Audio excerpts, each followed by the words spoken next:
welcome to Religion and Life. I'm your host, Ozzie Ostwald. Public universities in partnership with private institutions. This is often a recipe for doing good work in communities. Appalachian State University is addressing the needs of our senior citizens through the Appalachian Senior Programs. And this program partners with community organizations and faith-based groups. To learn more about how faith-based organizations can work with public ones to meet the needs of communities, I've invited three special people who are the driving force behind Appalachian Senior Programs. Welcome, Dr. Amy Dellinger-Page, Ms. Tammy Taylor, and Ms. Debbie Welburn. Thanks for coming today. I really appreciate you all taking time out of your busy schedules to come visit with us. Thanks for having us. Yeah. So Amy, you're our Appalachian State University representative. Why don't you start by just giving us an overview of what Appalachian Senior Programs is, how it got started, and what it does in the community. Sure. So I'm Amy Dellinger-Page. I'm a professor of sociology at Appalachian State University, and I serve as executive director for Appalachian Senior Programs. And this organization functions really as an umbrella organization that houses two long-standing programs in our community, the Foster Grandparent Program and the Senior Companion Program. And these are both federally funded, fully supported programs that serve our 5-county area of Avery, Ashe, Allegheny, Wilkes, and Watauga counties. And they've been in existence since 1980 and 1988 in our communities. They came into partnership with Appalachian State in 2003 with another faculty member in the Department of Sociology. And so we've had different sociology professors serving as executive director of these grants since 2003. So you run the grants, but you seek out community partners who are supportive with money or with resources or with sites and people, or all of the above? All of the above. Okay. So I'll talk a little bit about our monetary sponsors, and then when we talk about the individual programs, I think we can talk about our stations and the communities that we serve more specifically. Okay. So we are primarily federally funded, as I said, through AmeriCorps grants. But we are also locally supported through a series of grant sponsor agencies.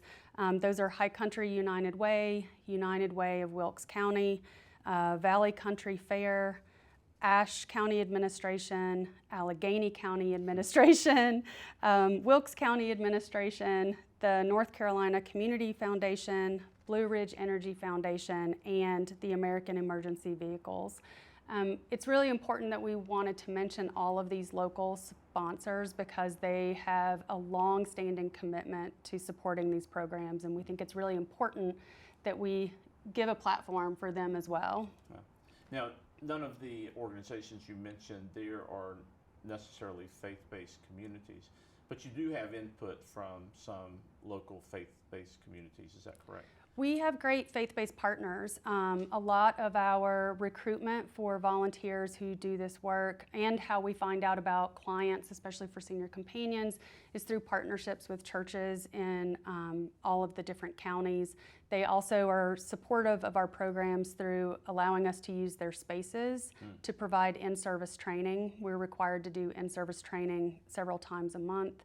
And so they provide that space for us to use. So we've had great community partnerships with faith-based organizations. That's great. Well, I want to hear a little bit about, a lot about both of these programs, because these are really exciting programs that you two are directing. Is that your title, director? Yes. So Tammy, let's start with you. Your program is called Foster Grandparents or something like that. Can you tell us what that program specifically attempts to do? We have senior citizen volunteers. They're all over the age of 55, and we place them in the school system to work with children that may need a little extra help. Maybe it's in reading. Literacy is one of our main goals that they work with. It may be a behavioral issue that a child has, just something that they need extra attention. That grandparent sits there with them and helps them throughout the day. And I can imagine that would really bring a lot of joy to both the kids and the volunteer grandparents. How many volunteers do you have who are foster grandparents approximately? COVID put a hurt on, yeah, okay, yeah. you know how that works. And we have lost some through the past 2 years, but currently we have like 70 in the Oh my 5 goodness. counties. That's a lot. It is. And how many children do you think you reach through those 70 foster grandparents? Is it a one-on-one It situation? is on a kind of- one-on-one Okay, situation. so if you've got 70 volunteers, you're helping 70 children. for But the they most work part. with multiple children through Oh, the okay. day. Okay, so you do reach more than We do. Usually about 250 is about what we've served with the children. So we're in the process of recruiting and hoping to bring on more volunteers. So in a full year when COVID's not involved, it's between 250 and 300 children that they serve. Yeah. So ideally, if you could set a number for the ideal number of foster grandparents you could have in your program to serve the needs of the county, what would that number be? You're at 70 right now, and you said you're down a little bit from COVID. We would love. Sky's the limit, right? Sky's the limit, yeah. There's always referrals that principals and teachers are calling and saying, hey, have you got a grandparent that you can put in our classroom? We would love to have 25 right today that could start tomorrow if we could. If you could have 100 total, you'd be in great We shape. would be great, then. yes. Yeah. Right. So, Debbie, your program's a little bit different. It's Yes. still a volunteer organization, and you're still looking for seniors to serve, but tell us a little bit about your program. The Senior Companion Program is a volunteer program for senior citizens 55 years of age and older, and they are placed in individual homes of other senior citizens who is needing some assistance with activities of daily living. They may need transportation to do errands, or they may need someone to do the errands for them. Mm-hmm. We also provide respite for caregivers, so caregivers can go have a time away to take care of the things that they need to do, to take care of things outside the home while their loved one has someone there with them, so that both can continue being at home as a family. So you've got seniors helping in the other direction, right? Seniors You've helping got seniors. Seniors helping seniors, seniors helping children. Yes. So how many volunteer seniors do you have in your I program? have 43 right now. 43. We've lost a couple, Mm-hmm. and we can easily use 15, 20, 25 more. Yeah. So you're, how many seniors do you reach through this program to help, do you think, approximately? On average, we usually do 145, 150. Oh my goodness, that's really great. They serve more than one client at a time. Right, like your program, Yes. yeah. So I'm curious, the senior who is going to volunteer for one of these programs, what do you think motivates them to want to work with either children or other seniors in the community? I personally think they want to give back to the community. Mm-hmm. Yeah. So just being good civil servants, good community members. Do you ever get the sense that, so one of the things we look at on this program is how faith and religion impact people's lives and what they do in their daily life. Do you ever get the sense that any of your volunteers are motivated by their own faith or their own religious background? Is this part of maybe an outgrowth of their religious beliefs at all? Any of them? I think so. I think they Yes. want to serve. Mm-hmm. Don't you, Debbie? Absolutely. Yeah, I'm sure not all of them, but I would imagine that many might be motivated by their own faith commitments to do something like this. I think it's definitely a large part of why they become involved, but also being part of a rural community, I think, is really important, and there's more of a sense of community. And so part of it is faith-based, part of it is just wanting to continue to support your neighbors and help them. I think there's a lot of intrinsic value that comes from them serving, and so it's definitely beneficial for our volunteers. We should probably clarify too at this point that they're called volunteers, but they are paid a small stipend, so there's an economic benefit, and many of our volunteers are low income, and so it's a way for them to be able to earn a small stipend. It is a very small, modest stipend, but it is something, and so I think it helps economically, but they definitely get the biggest boost from this, feeding this intrinsic desire to help one another and give back. Right. And how long have you been doing this? Because I know a couple of our colleagues before you, I think Lauren Baumhover and Ed Foltz Right. was involved. And you've been doing this for several years now, is that correct? Yes, so Ed and I co-served as co-executive directors the last year right before he retired. And just so I could kind of come on board slowly and learn more about the programs. And then I took over as executive director in 2020. Actually, we were writing grants literally the week of the pandemic shutdown. We were writing grant applications for the next year. So that will forever be etched in my memory. I'm sure. But the grants continue. Do you ever, since this is a kind of partnership program and you're dealing with local governments, the state university, the federal monies, and faith-based communities, is there ever any, I mean, that's a lot to juggle, but are there ever any conflicts about working across lines like that? I mean, I know with federal money, you have to be careful about how you work with faith-based communities, but is that tricky at all, or is it pretty easy to negotiate? So I guess I have two ways to answer that. I think it can be tricky. I don't think we have found it to be tricky, but I think it can be.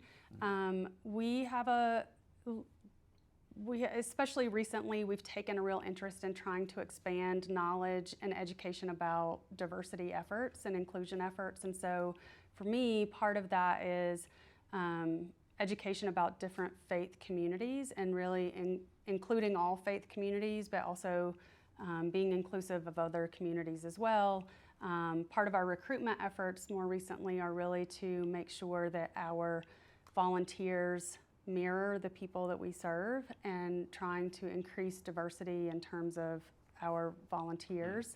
But we also serve a wide variety of clients who have lots of issues in terms of neurodiversity, being on the spectrum for neurodiversity and other areas. So we're really trying to work in a lot of those areas to increase education and knowledge in service to our community.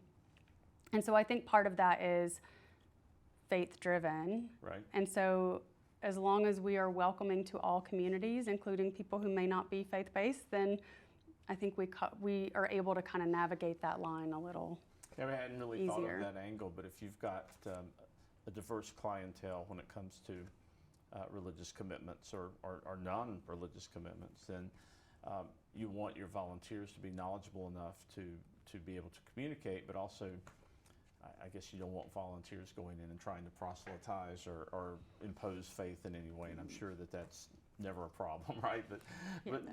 But having a diverse volunteer pool for a diverse clientele pool would be important. And you actually educate some of your volunteers, you say, along these lines? Well, so part of our federal obligation is to provide in-service training to the volunteers. It's 4 hours each month. I got that right? You did. 4 hours each month. And usually part of that training is involved with meeting the needs of clients, and so trying to make sure that our foster grandparents are aware of how to work with kids on the autism spectrum, how to appropriately handle different behavioral disruptions, things like that. And then making sure that our senior companions are also educated about activities of daily living and what might be needed, how to maintain medication compliance, things like that. So it's providing that level of information and training in terms of working with client base, but we also try to provide some periphery information about scams that might be happening with senior citizens so that it protects our clients as well as our volunteers, so that they're more knowledgeable about those things too. And lots of health-based wellness education as well. So Tammy and Debbie, how long have you all been in your position? I have worked with the programs for 25 and a half Oh my years. goodness, that's a long Yeah. time. How about you, Debbie? I've been with the programs over 30-some years. Oh my goodness, so virtually the whole time that it's been in existence. So are you volunteers? Do you do this, or are you paid positions? Or? We're paid Paid positions. positions. That's great. So what motivates you to do this? I mean, salary, yes, but is there anything beyond the professional angle that motivates you to be in a service position like this? I guess my part is working with the grandparents. I mean, I've told them many times it's like having, 70 grandpas and grandmas. Yeah. I mean, it's just it becomes a family. Mm-hmm. Yeah. So, Giving back to what's been given to us through the years, Mm-hmm. and having grandparents and the care that they gave, and now wanting to see that others have that same opportunity. Right. And so knowing at the end of the day that you made a difference in someone else's life, to me, is very rewarding. That's great.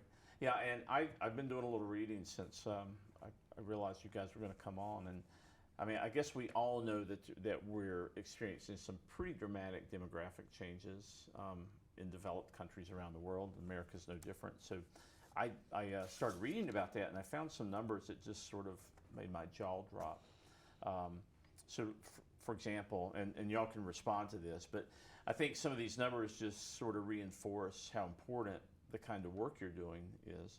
From 1990 to 1996, the number of Americans 65 or older increased 11-fold, wow. from 3.1 million to almost 34 million. So that's a huge demographic shift toward the grain of our population, I guess. By the middle of this century, the number of Americans 65 and older will top 70 million. 1 in 5 people will be over the age of 65. And that's up from, in 1900, it was 1 in 100 were over the age of 65. Wow. And the one that, well, here's another number. This is a prediction, but some scientists are saying that over half the people born today will live to be past 100. Wow. So it's going to even, not only are greater percentages of Americans living beyond 65, but more and more are living significantly beyond 65. And then the one that really kind of, I had to read several times to believe it, 20% of all people who have ever lived in all of human history past the age of 65 are alive now. Wow. Wow. So, the late 20th and 21st centuries has seen this huge demographic shift. So I'm just, you're wowing. I'm just wondering, I would like to hear some of your responses to that, but I think you should feel especially good that you're at the right place at the right time in human history. But. Well, that's very reassuring. I will just say that I'll start.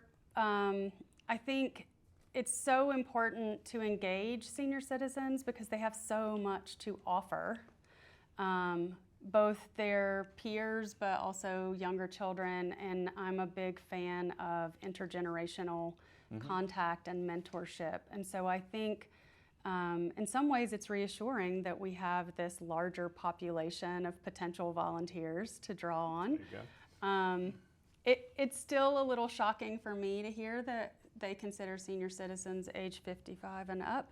In your program? Yes. Right.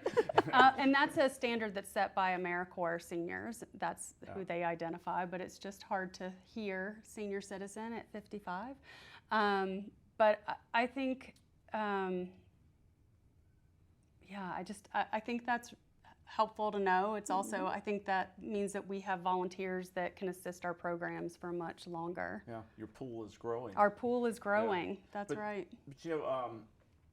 But I think these demographic shifts point out a couple of things. Number one, people living longer, there are going to be more medical issues, so there's going to be a greater need, right, for the elderly who get to a point where they are no longer self-sufficient. There'll be a greater need as those numbers increase. Debbie, for your folks who are providing service to that population. And the other thing is, I mean, if the retirement age still hovers around 65 or 70, then we're going to have a lot of senior citizens who are going to be living for 20, 30, even 40 years into retirement. They're going to need something to do that is meaningful and fulfilling, right? I mean, I don't think I'm going to spend 40 years sitting on my couch and watching TV. I hope I won't anyway. So We have 2 foster grandparents that are over 90. really, Yeah. and they're sitting in classrooms with Classrooms. children. That's just fantastic. I, on a personal note, my daughter's adopted from China, and she was in an orphanage that had children from infants through 3rd grade or so. And in that same facility, there was a senior citizens home. So the seniors in that orphanage would help take care of the children, and the children gave the seniors meaning. You know, gave them something to do. So I think with these demographic shifts, it seems that both of your programs you're providing a service to a graying population. You're providing meaningful outlets of service for a graying population. So kudos in both instances. Thank you. Now, you mentioned another program, the STAR program. Is that- Project STAR. Project STAR. Okay, is that part of Tammy and Debbie's work, or is this another program within the umbrella? It's an umbrella project that we do together. Part of the reason we have this umbrella organization is because some of our local grants are divided equally between the 2 programs, and so we had to create an umbrella organization just for bureaucratic purposes. But one of the things we do as a way to give back to the community is to organize Project STAR, and right now it takes place in Ashe County, primarily because the other counties that we serve have existing programs that are highly similar or the same type of program. They might be called something different, but they're the same program. Do you all want to talk about Project STAR? Okay. We have agencies in Ashe County that submit names of senior citizens that basically will not receive anything for Christmas. So those names come into our office, and everything's kept confidential, and they're assigned a number, that name is, and we put the number and a few items that they want on a star and hang them on trees, and people in the community take a star and purchase those items for that person and bring them back to our office. This past Christmas, we served 227 seniors. Really? So where are these Christmas trees located? Help me, Debbie. Ingalls. Ingalls. Food line. Okay, Yep. so they're out in the community. So this reminds me of the Samaritan's Purse program, the Angel Tree program. And those Christmas trees are in churches everywhere. Have you thought about putting Christmas trees in churches or other faith-based organizations? We haven't, but we usually have many church groups, youth groups, women's groups that will take several stars and purchase them and bring them back in. Yeah. We've also they provide monetary donations as well. Some folks do, and so we've used those funds to help pay fuel costs for the winter for senior citizens who need assistance financially. Yeah. Wow. So do you work in assisted living centers or rest homes, or is this all in home base with the senior citizens you're helping? Do you go into those types of places? We used to years ago were allowed to do that, but with our grant and the stipulations with it now, our focus is out to keep seniors in their home. Okay. So our focus is more at home. Now, for an example, maybe I have a client that breaks a hip and they have to have surgery and they have to go to rehab. Then the senior companion would go over and spend time with them, help them transition for the rehab, and then come back home with them. Yeah.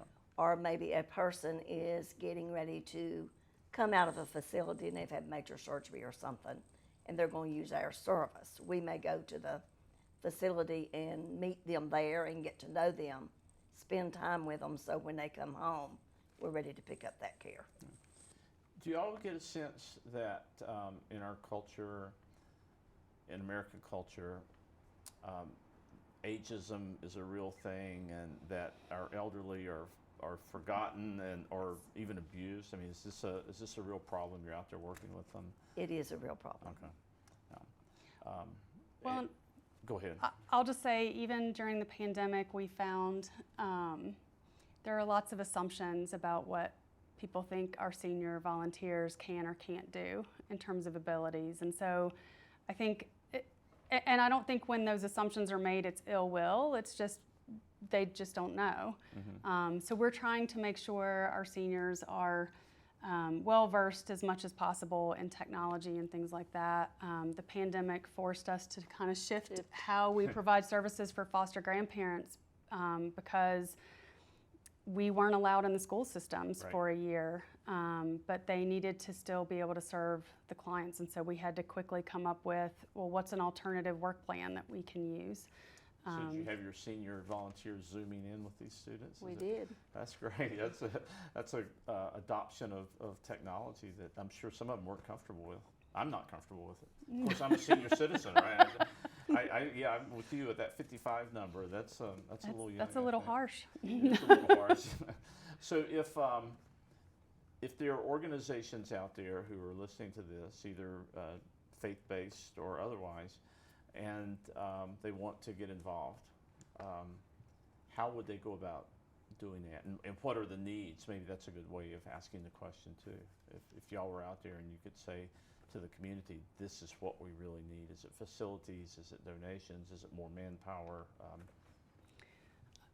I think it's volunteers. I think person Volunteers. power is our biggest issue right now, and trying to bring folks on board. We do have certain requirements that they meet in order to be a volunteer.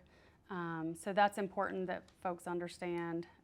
There's a series of background checks, interviews. We're very careful about who we put into service, mainly because both populations are considered at-risk populations or vulnerable populations. And so both as terms of requirements for the federal grants, but also because it's the right thing to do, we're very careful about who we put into service. Although that's really never been an issue. Do you want to talk a little bit more about what that process looks like? They have to be 55 to start with. They have to meet income guidelines, and I know a lot of people will say, well, I'm over income. They need to let us decide that because we can count off medical expense and things like that to help with their income eligibility. But then we have them fingerprinted at our local sheriff department, and we have a FBI fingerprint. We do all that for them. We just they have to go with us. But it is an extensive criminal history background check. Yeah. The national sex offender is checked and all that. So, and then we set up a time to interview them, and then they're put through an orientation training so they know what they can do and they can't do at the school and then also in the homes. Well, I hope there are people out there listening who will give you a call and say, hey, this is for me, and get involved in any way they can. Just to kind of sign off here, since you are working with faith-based communities, and I'm sure you can find volunteers in churches and synagogues and mosques. So I did a really quick survey of what some of our sacred texts have to say about serving elderly populations. And I don't have time to go through them all, but the best one was from Leviticus in the Hebrew Scriptures. Stand up for the gray heads and honor them. And that's what you guys are doing, and it's a wonderful program, wonderful service. I'm so proud Appalachian State University is involved, and the best to you. Thank you. Thank you so much. I hope that you keep going. You've been at it for 40 years, over 40 years. I hope you keep going. Thank you. Thank you. Thank you Thanks for for having joining us. us. Yeah. Well, that's it for Religion and Life this week. I hope you'll join us next week when my guest will be Katie Gadini, and we'll talk about her work with evangelical women. Until then, this is Ozzy Ostwald.